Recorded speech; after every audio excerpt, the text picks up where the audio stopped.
Good morning, Miss Ed. How are you?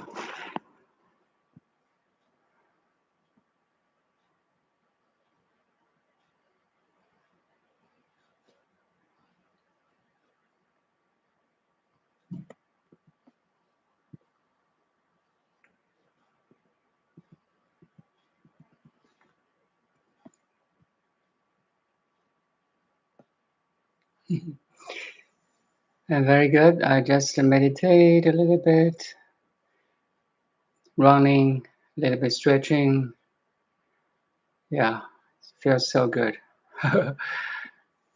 So I moved. I moved from Victoria to now we're in Vancouver now. You see my background is different. Yeah, I put the Buddha behind me. So Buddha is in my heart now. So I want maybe for the sharing or teaching for the channel, it's better have a image. But the best image is in your heart always. And please remember, you are the Buddha already. So Buddha, the Shakyamuni behind me, is an image. But Buddha, actually the essence of Buddha is a state of mind. You're free from everything. But you enjoy, you understand everything. Everything means your career, your job, your background, your family, nature, the trees, the sunlight. You really understand everything. That's how wonderful awakening is. How wonderful, how beautiful awakening is, and how profound, comprehensive it is. It's really changing my whole world. Actually, my whole world is still there. I'm still doing my acupuncture, my herbology, my sorry, a little bit cold now. Talk with somebody. But the difference is you have a different understanding now. You have different perspective looking at the same thing. That's the change. Everything's still there, but you change your perspective. You have different understanding now. That's how awakening changes everyone, changes me. It will change you, or it have changed you, has changed you. It has been changing every masters.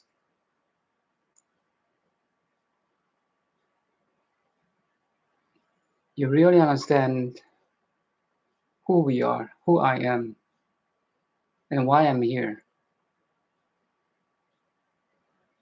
So, so beautiful, so beautiful. That's why before I like every weekend before I share my experience, I will do like this, right? I will say some words from my heart that 大慈大悲、大智大慧、大爱大勇. So great compassion, great love, great wisdom, and great power, or great intelligence. It's remind me that I have this ability, and every one of us has this ability. And it's not you earn it. You are originally it. So you are it.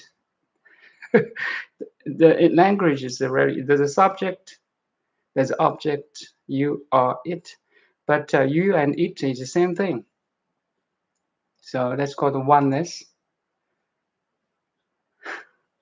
It's so hard to express it. I find it so hard because it includes everything. There's one thing includes everything. It's very hard to define it.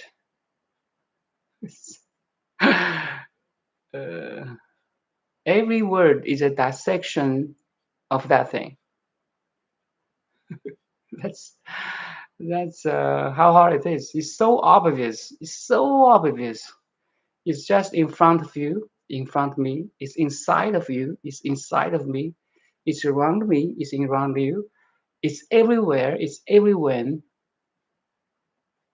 But it's so hard to speak. That's the thing. It's so simple, but also it's so complicated. That's the paradoxical in terms of how to speak the ultimate. Oh, unspeakable, unmeasurable,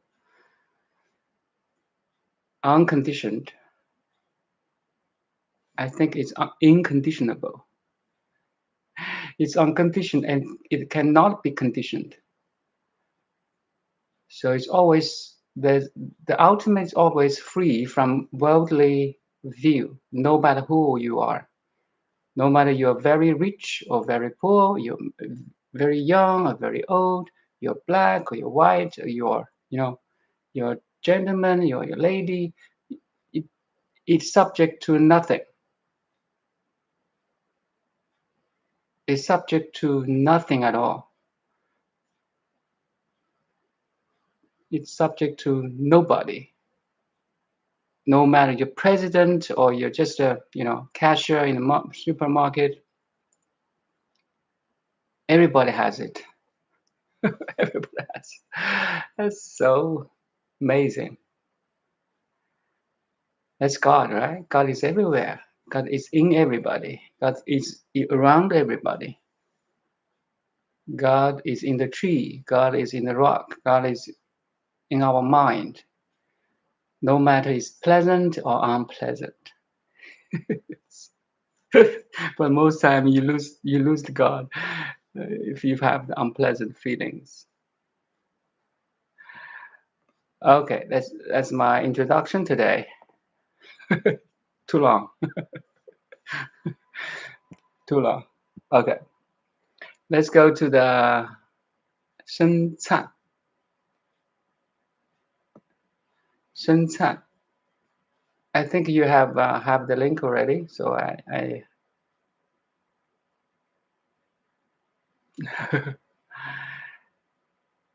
so why I have this series of stories of enlightenment, because all the stories is a reference, is like it's a book we can read to refer to our inner mind or inner peace, inner stillness, inner awakening, you can call it. So all the textbooks or the stories of enlightenment is a reference point. We are using the mind, read it, and the story of the enlightenment ask us to revert our mind to inwardly. You see, we try to study the story of enlightenment outwardly, but essentially, all the teachings is pointing back to who is reading, the reader itself, because the reader or the pure awareness or consciousness is reading the story of enlightenment, and all the story of enlightenment is telling us to connect, how to say, to revert. Who is reading? The reader, the pure awareness. That's the why, the purpose of reading the stories of enlightenment. That's why I'm gives you something, but actually that thing is you should revert to who is reading. Okay. Okay. And of course, all the stories of enlightenment encourage us, and we can learn from it why and how. all the sages got enlightened, right?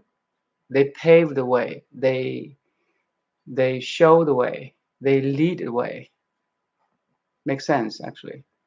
So if you go to the Seng Can, I just read just a quick review. Is known as the third Chinese patriarch of Chan after Bodhidharma, and the 13th patriarch after Gautama Buddha. So I don't need to explain right now. The first patriarch of Chan is Maha Kasyapa in a famous silent sermon where where Buddha, Shakyamuni Buddha, had a silent sermon, said nothing, but hold a flower, we say Jinhua, golden flower, in his hand, said nothing. Only Mahakasyapa had a smile on his face. Other disciples basically cannot understand why. Our teacher said nothing today. Only Mahakasyapa had a smile on his face. That's called a mind-to-mind transmission. So that's the Zen, the Miss Zen, mind to mind. So what I'm talking is nonsense here. But you see, we have in Buddha's teaching, we have the prajna of words, 文字般若. So once you realize the ultimate, you may express it by words, by language. We call it from the ultimate truth, from the realization of the truth to the expression of the truth by words. 从实相般若到文字般若. From prajna of to the ultimate reality to prajna of words or word or language. So that's maybe my mission in my rest of life. I want to express, I want to spread and transmit the Buddha's wisdom to everyone who is ready. Okay, the Seng Can is so if we only talk about Chinese lineage, Bodhidharma, who transmit the Zen from India to China, the first patriarch of China, Bodhidharma. Then is the Huike. We studied Huike last time, right? Now we have the third patriarch, Seng Can. Is best known as the putative author of the famous Chan poem, Xing Xingming. So we'll have a little review there, Xing Xingming, the title of which means inscription of on face in mind. So let's go a little bit biography. The years and place of Seng Can's birth is unknown. So, and his family name, and as his family name. So very little, how to say, biography about the third patriarch, Seng Can. Other patriarchs, for other patriarchs, we have more details about biography. Only the Seng Can, the third, is very little. But anyway, we'll study. So Huike is the second patriarch. It is said that Seng Can was over 40 years old in 536, and that he stayed with teacher for 6 years. It was Huike who gave him the name Seng Can. Seng means monk. Can means gem. That's shining, bright. So it's a gem monk. The transmission of lamp entry on Seng Can begins with a coin-like encounter with Huike. So that's the topic with today, okay? Seng Can said, I am riddled with sickness. If you go to A,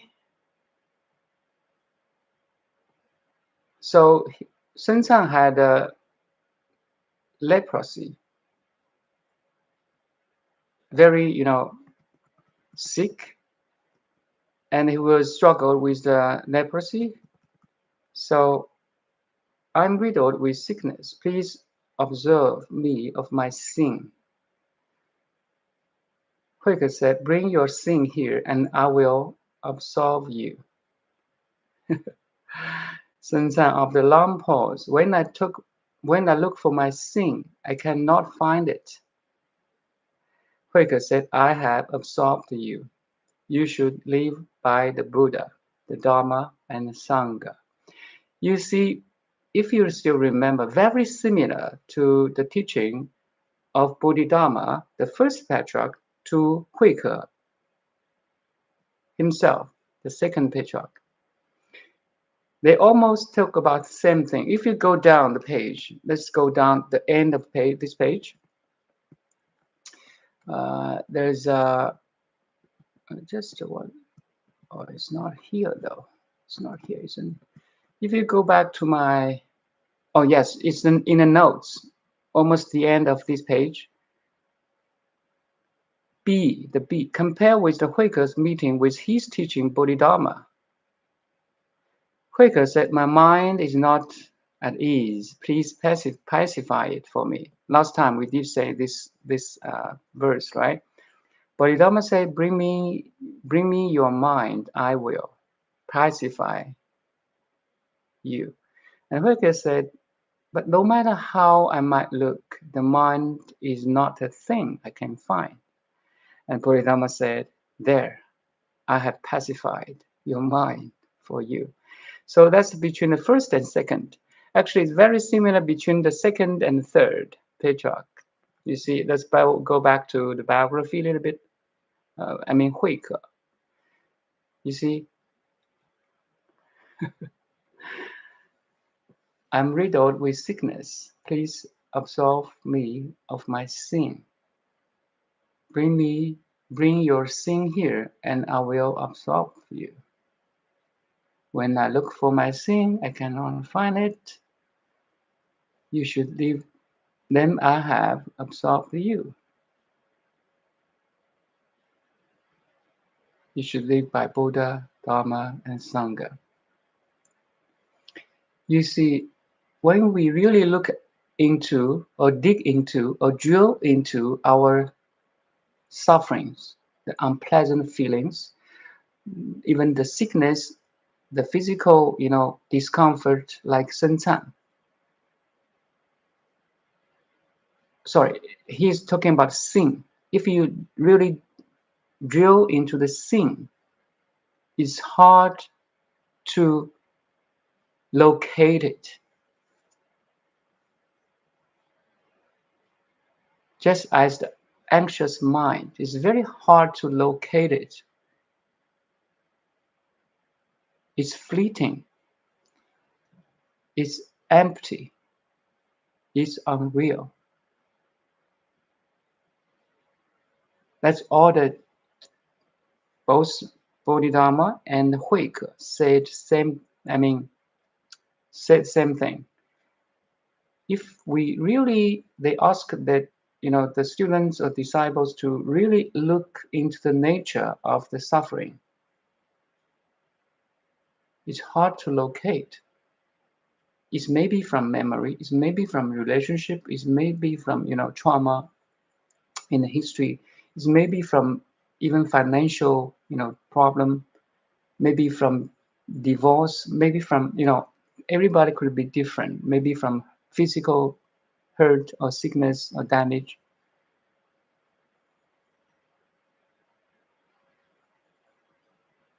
But how do you look at it? I have to use that analogy again.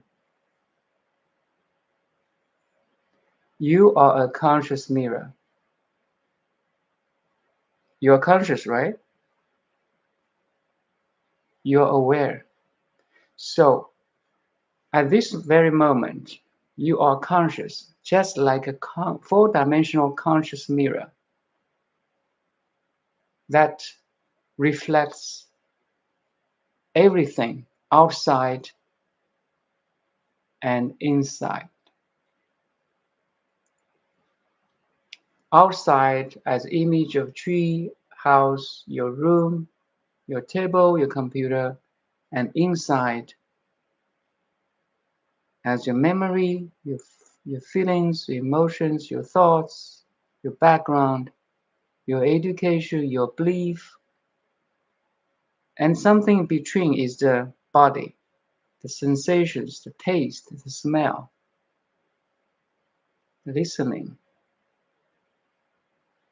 Once when I say that object, like outside, perceive that outside, and inside, look into your mind and interface between the outside and inside, the body sensations, feel it, feel your body.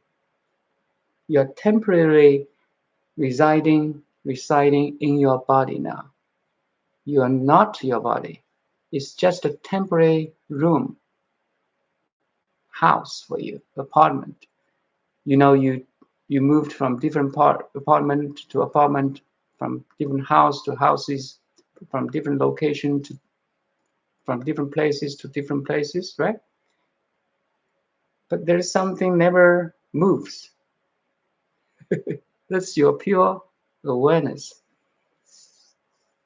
So from this analogy, you are a four-dimensional conscious mirror, reflects everything outside, inside,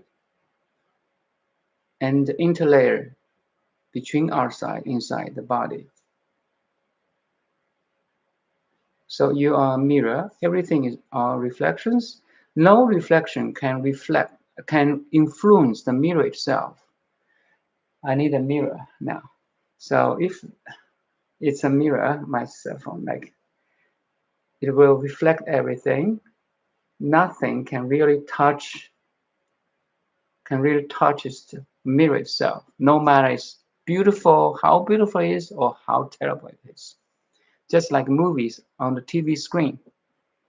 Okay, there's bombing, there's sad stories, there's killers, and on the other side, there's love, there's compassion, there's touching stories, there's beautiful, natural, scenes.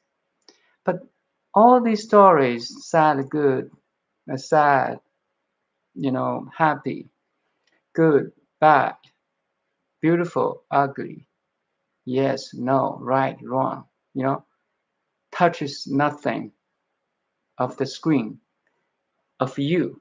Actually, you are not a screen now, you're four-dimensional now, four-dimensional screen. Let's say that screen, okay?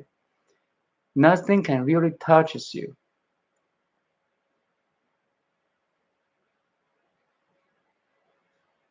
So in this perspective, you are living in a Dharma realm. Dharma realm. Okay, you can Google, you can YouTube my Dharma realm part 1, 2, 3, I think. So you're living in the pure awareness, let's say. You just be aware. You reflect.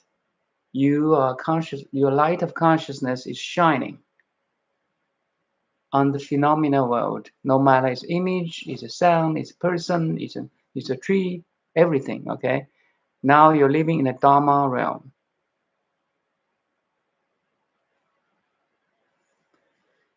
If you're really in a living Dharma realm, 法界, we say in Chinese, we say 法界. You are living in the same world of Bodhisattva. Bodhisattva. You're free from everything because you know everything are reflections, is reflections in your conscious mirror. And no reflection has the power influencing the mirror itself. You just enjoy it, watch it, understand it. You become unshakable.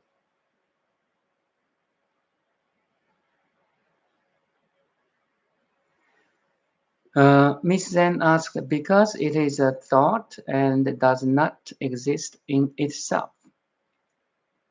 So, a thought A memory has to rely on you, the pure awareness, right? No awareness, no thought. Same thing like no mirror, no reflection.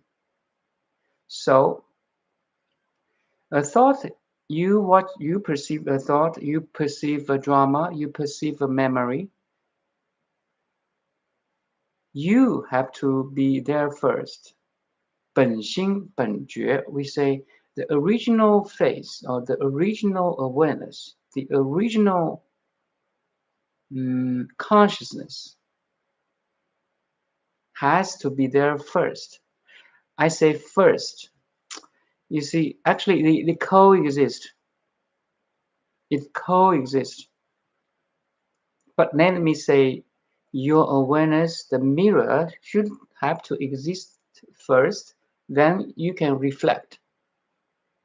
Make sense? Actually, really in our experience, everyday experience, once you wake up, you open your eyes, the first second in the morning, all your body mind comes in. it emerges. I mean, your world, your name, your body, your relationship, your memory, your family, your job, right? Like, so let's say your world and the pure awareness coexist. No reflection, no mirror. No mirror, no reflection. That's the ultimate realization. But let me say first, there's a mirror first, then there's a reflection. So now I'm answering your question, Ms. N. Because it is thought and does not exist in itself. That a thought, you can perceive a thought, but you know it's empty.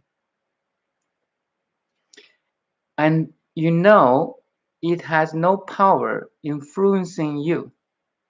Actually, it's your experience already. Sometimes if a thought is just let's say neutral, I want to have a apple today, and this thought has no power over you. It's because it's so neutral, it's so mild, right? But if say I hate that body, I hate that person because he hurt me badly some years ago, some month ago, or yesterday. I want to revenge. So that's a very heavy thought.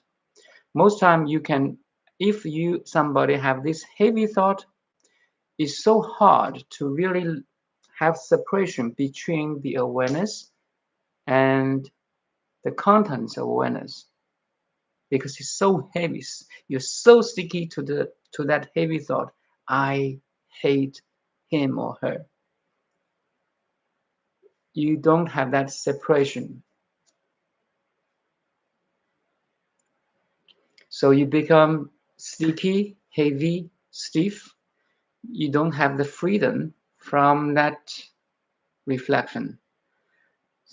So all the purpose of awakening is, you know, you have that power of separation. The mind, which is free from every contents of the mind. A mind has that true power. And this power, you don't earn it. You originally have it. You don't practice to have this power. No, you are originally having it. You already have it. That's your Buddha nature, you see. You don't practice to have your Buddha nature. You originally are a Buddha. That's the Buddha's teaching. That is Mahayana's teaching. Once you have this understand, wow, it's so beautiful. Thought, memory, trauma, still there. They're still there, but you have a different understanding. You can look at them without distracted by them, without disturbed by them, without pulled away by them. No reflections can really influence the mirror itself. That's Zen teaching. That's Zen. That's the essence of Chan. If you back to the Seng Can, bring your sin here and I will absolve it. Seng Can, after long pause, when I look for my sin, I cannot find it. You see, every reflection are fleeting, transient. And if you really stay in the perspective of pure watching, you identify yourself as the pure awareness. Like now, it's always now, now, now, now. Okay, now. You cannot lose it. How can you lose your awareness? Tell me, can you lose your? I can take something away from you, your cell phone, even everything. I can tell. I can take away from you, but there's something I cannot take it away from you. It's the awareness itself. If I have magic power, I can even remove memory from you. I wish I could to heal a lot of traumas. A lot of patients with trauma. They have so huge traumas, so deeply rooted in their memory. It's part of them. They cannot get rid of them. I wish I have power to remove all the traumatic memory from them, and everything will be okay. Then if a patient with traumatic injury years ago, he cannot remember that person or that situation anymore, everything will be okay, right? Makes sense? But that's not. Maybe in the world there's some person had this power, can remove the negative memories and feelings away from somebody to treat him. But that's the not way of Buddha's teaching. The Buddha is not teach us to remove something away from you or away from anybody. The Buddha's teaching is you can look at that traumatic injury, emotions, negativity, memories without influenced by it. Why? Because in essence, they're empty. No reflection, no memory can really influence the mirror or the conscious mind who is memorying it. That the essence, this is the essence of Buddha's teaching. This is called sudden enlightenment.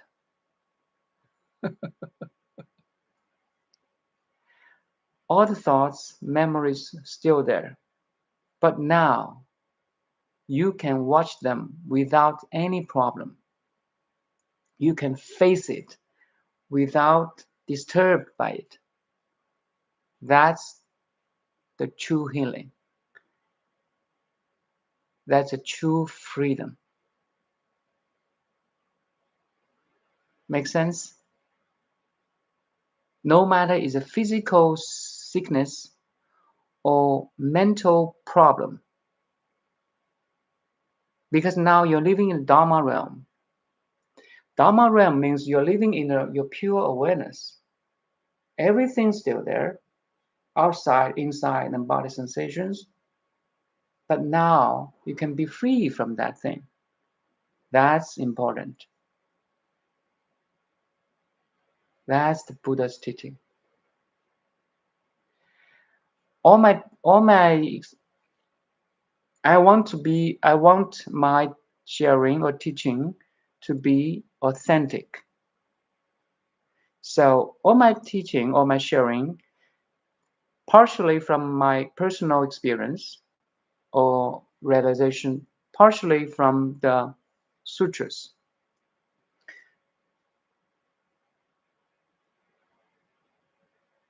like a Flower Garden Sutra, like Heart Sutra, like Diamond Sutra, like the sutras of perfect enlightenment. Maybe I will talk about the sutra of perfect enlightenment next time.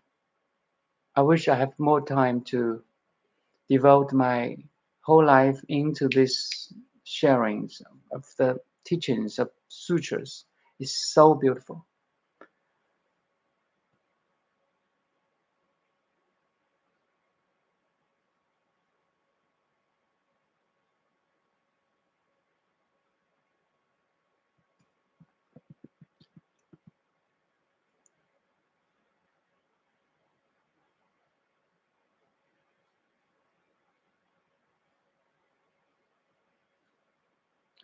You see, we can go a little bit about history of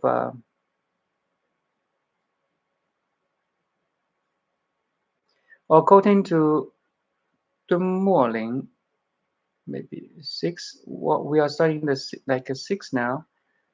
The Morling six. Sorry, maybe it's just a book or a person. Let's let's say the transmission the morning in 56574 the accounts say that he fled with Huike, with the second patriarch, to the mountains due to the Buddhist persecutions. We talked about persecutions last time too, right? It's very sad that you know, when the true teaching was in the process of spreading or transmission, there's forces against it. The worldly view cannot accept it. This direct teaching, you know, this direct realization is really hard. How all the world teaching is against it. It teaches you how to use your mind, how to deal with the things, how to deal with the phenomena world, like a star, like a scientist, like painting, like cooking, like a tree in the nature. I'm not saying this, they're all good, but they haven't touched the essence of the reality yet. They're not living in the Dharma realm. They're living in a worldly realm.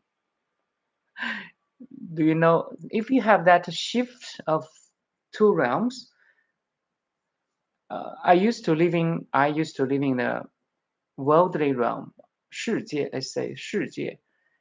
Um, you understand yourself as a limited body mind. You understand that's a tree, this is me. That's a star, this is me. That's a plant, that's a book, this is me. So you always have that separation between you, the subject, and all the object. There's a duality. So all the worldly teaching is try to study the object. But Buddha's teaching is say, if you're living in the Dharma realm, now you're living oneness. There's no duality, non-duality. There's another teachings too, you know, like Muji, like Ramana Maharshi, like Papaji, right? They are in the lineage of the non-duality. Totally agree. I agree with them, and totally matches the Buddha's teaching. Uh, Because once you're living in a non-duality or oneness, everything is you. All is you. That's the ultimate realization. There's no confliction between you and others. And other, meanwhile, say other, it could be a phenomena like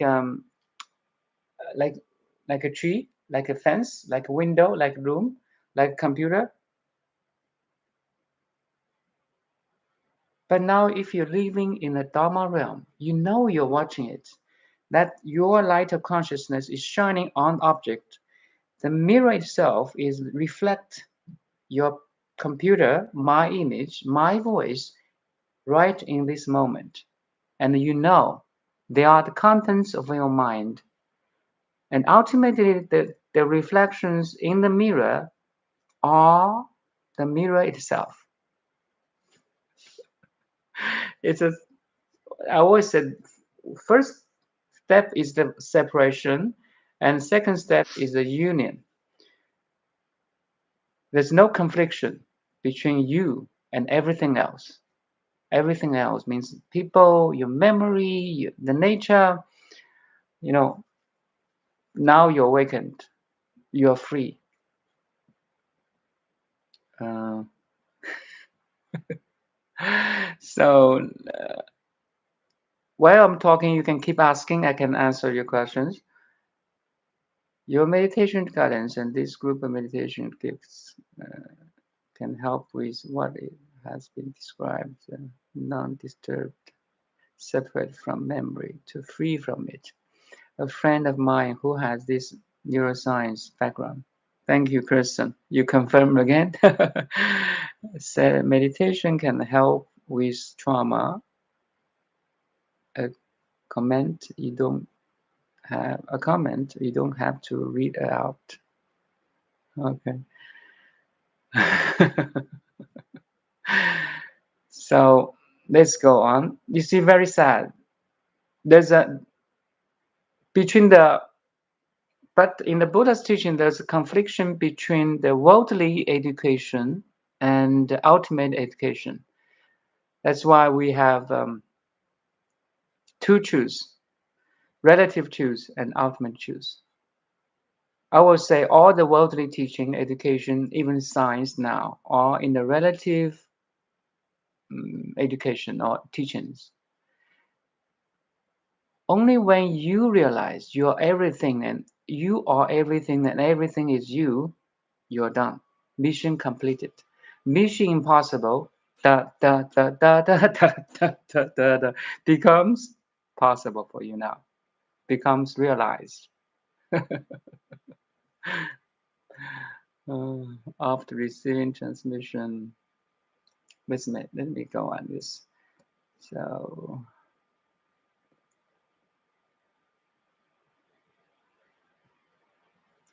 Huike wants Sengcan to live in the mountains and wait for the time when you can transmit the Dharma to someone else.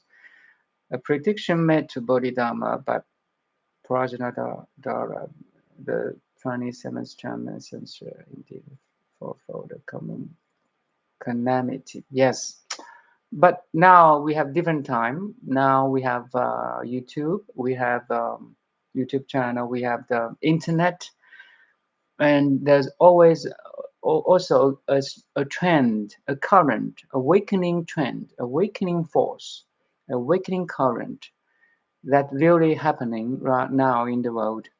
So this is a good view. It's a good news. It's good news.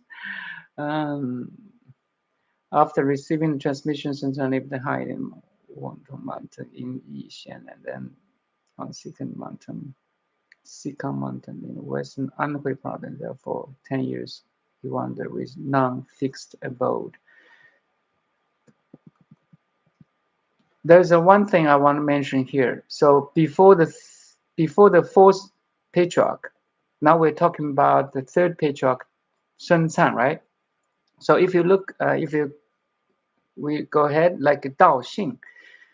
Dao Xing is the fourth patriarch. So before the fourth, all the masters like Bodhidharma, like Huike, like Seng Can, they traveled. They don't have a fixed or stable location or temple to teach.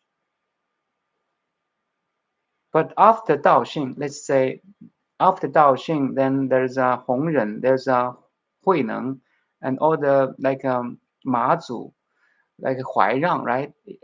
The different after the fourth patriarch, all the fifth, sixth, seventh, eighth, they have a temple, they have a platform to teach, they have a physical, like a room or like a school or to teach.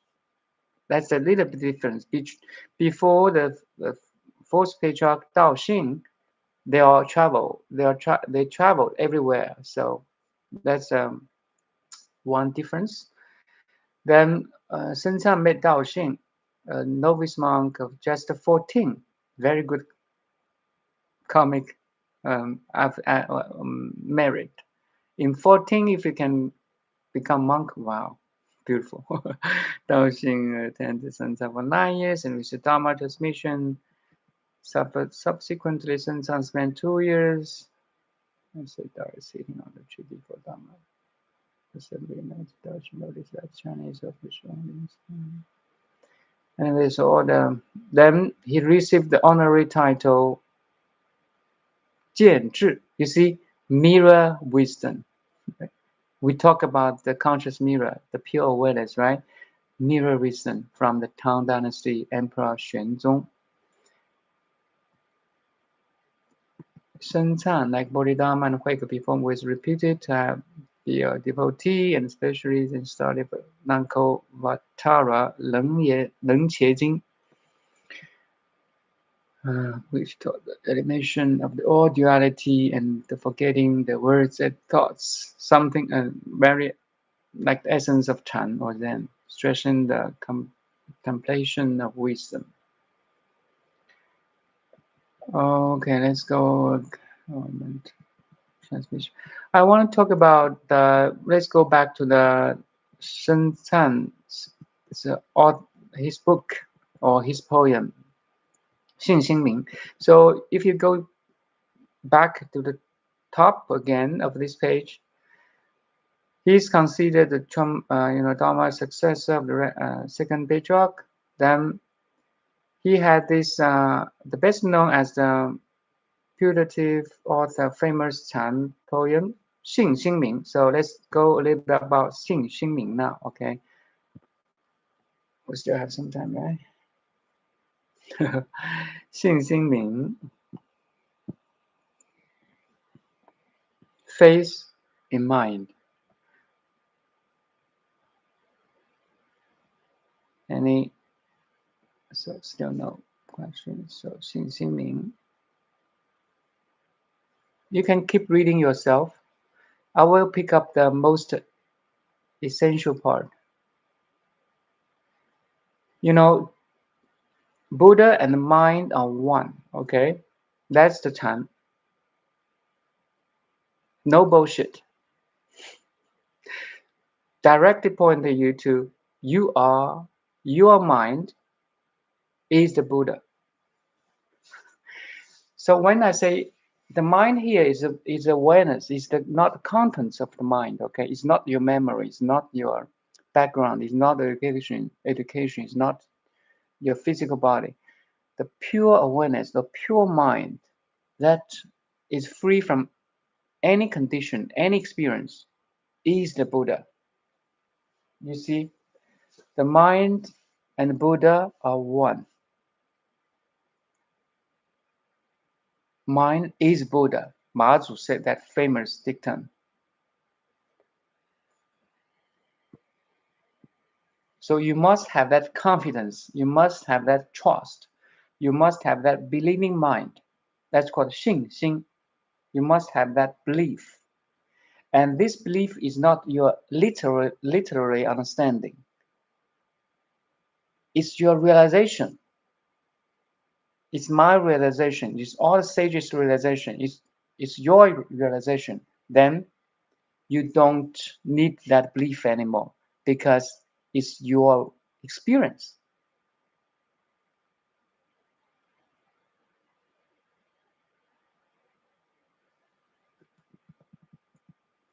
Some, as the text says, so we are in the middle.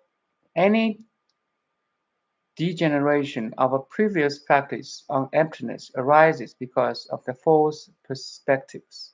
There's really no need to go after the truth, but there is indeed a need to extinguish biased views. 前空转变，皆有望见，不用求真，唯须悉见。Everything we're doing now is just to remove the clouds, the mental formations from you. You remove all the clouds from the sky will be there, right? In the overcasting day, it's heavy, thick clouds covering the sky. We cannot see the sky. It's an analogy. But there's a sunny day, all the clouds moves or goes away. Oh, blue sky, beautiful.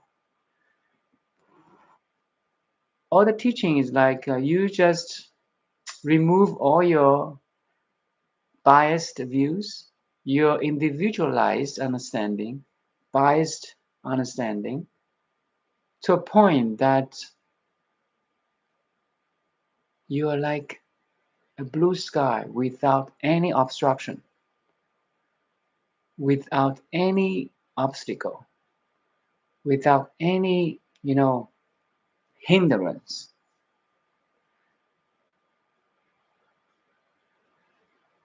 While everything is in front of you, everything is inside you, and you are free from every object you are seeing. 前空转变，皆有望见，不用求真，唯须悉见。Any degeneration of a previous practice on emptiness arises because of the false perspective. What we are doing now is to remove or reduce your false perspectives. Once the false perspectives or views are removed, the truth will show itself. There's no really no need to go off the truth.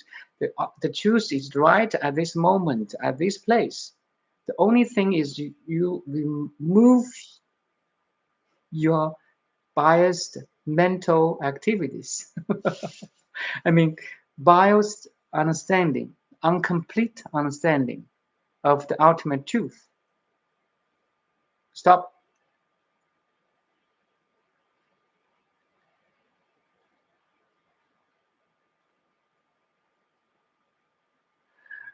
Have that true see.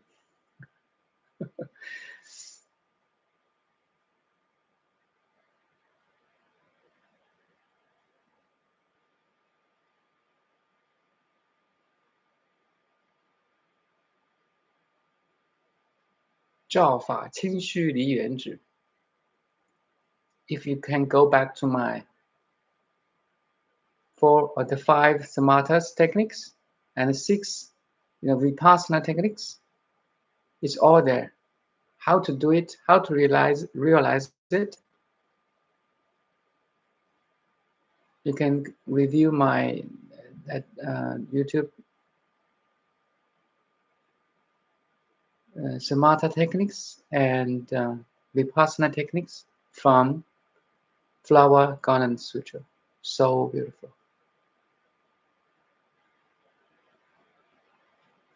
And we go on. Do not dwell in the too biased views. Make sure you do not pursue. The moment you think about right and wrong, the moment you unwittingly lose your true mind. That's so true. 二见不住，深悟追寻，才有是非，纷然是性。That's why I said every thought is a dissection of the totality. But once you are living in the totality, the ultimate truth, every thought becomes your tool.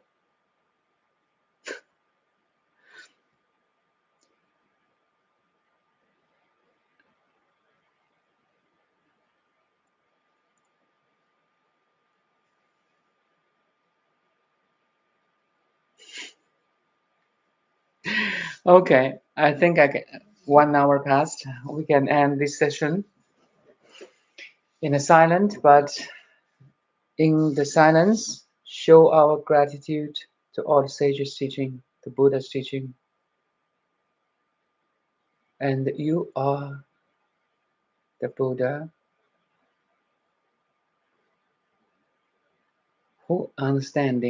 who is understanding other Buddhas. Everything is Buddha.